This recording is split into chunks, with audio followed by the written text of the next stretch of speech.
Now know why the panic room was built in Jodi Hildebrandt's house and it was possibly used for SA. Guys, make sure and click the plus sign. I'm gonna have more on this. Sound off in the comments. I want you to tell me what you think, but I just put out a 5-part series about this that I don't want you to miss.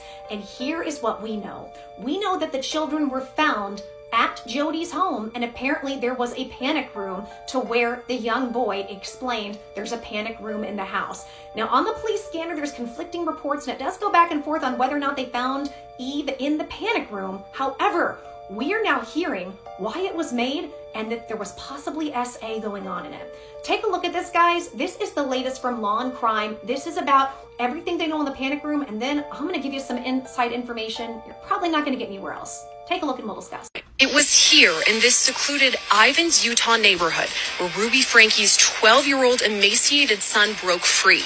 But when first responders arrived on the scene, inside this home, they found a panic room. He says it's a large room, it's a panic room. A shocking revelation made by first responders who were called to Jodi Hildebrandt's home back in August. After a young boy escaped from the home and ran to a neighbor for help, investigators found a panic room inside. Hey, LT, there's a panic room inside the garage. Downstairs, underneath the garage. Go through. Radio recordings from the Santa Clara Ivins Police Department captured the dramatic moments when the room is discovered. He says it's a large room, it's a panic room. First responders were called to the home in southern Utah on August 30th after a harrowing 911 call came into police. This kid has obviously been... I think he's been detained. He's obviously covered in wounds. The caller told first responders a 12-year-old boy arrived at his front door, emaciated and asking for food and water. Investigators later determined the boy was the son of Ruby Franke, the YouTuber mom who became popular from her 8 Passengers YouTube page. For a time, Franke documented the lives of her family, including her husband, Kevin, and 6 children, to the more than 2 million subscribers. Her YouTube page has since been deactivated. Eve has been amazingly well behaved for being in town. But you yelled at me. Shh. The fact that I yell at my kids is a secret. We don't want our viewers to know. That never happens. In my house, I never yell. Investigators say Franke's 12-year-old was found emaciated last month with open wounds and duct tape around his wrists and ankles. They say he crawled out of a window of this home owned by Jodi Hildebrandt, Ruby Franke's business partner. Our whole life's goal is to make our kids happy. And most of the time we're trying to make our kids happy. What we're actually doing is being in distortion and inviting them into a controlling dynamic. Both Hildebrandt and Franke were arrested and eventually charged with 6 counts of aggravated child abuse each. They were set to appear at a bail hearing this week, but hours before the hearing, it was continued. Right now, they're still being held in the Washington County Jail in southern Utah. In all, 4 of Franke's children were taken to the Department of Child and Family Services after the 12-year-old escaped. Per the recording of first responder audio, it's possible the other children were being held in the panic room. Temple, we've got it, but we can't get into it. My guess is that would be where they're at. First responders say a large Fort Knox vault door led to the room with a wheel on the front. Yeah, he said it's downstairs and it's underneath one of the garages, and he's calling it a safe room. He said something about Fort Knox, so I don't know if it has a Fort Knox door or safe on it, but that's what he's talking about. This one says Liberty Safe Company. It's got a big wheel on the front.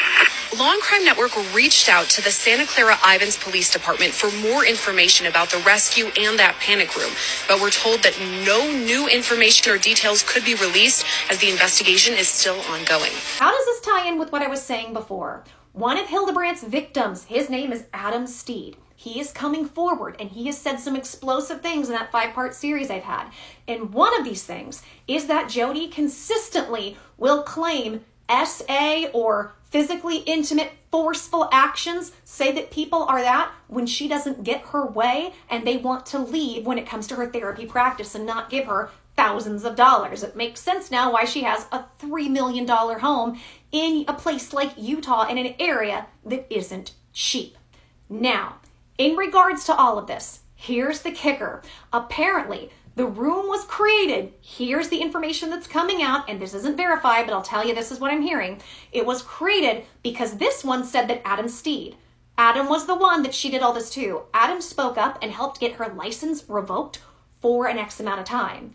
Jodi turns around and says, he's stalking me, and she built a panic room because of that. So you have to understand, most homes in that area, this is my understanding, don't have basements, let alone panic rooms. So the fact that that was there, it wasn't just there. She put it in place, and she said she did it because she had a stalker. So here's what happened.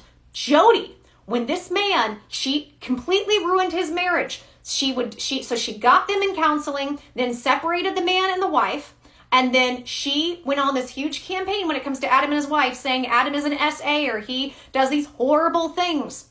And then he said, no, I'm not going to subscribe to that. And she set out to ruin his life. And the reason her license got revoked before was because she went to his job. She went all types of places and started spilling the information she learned in her therapy about him.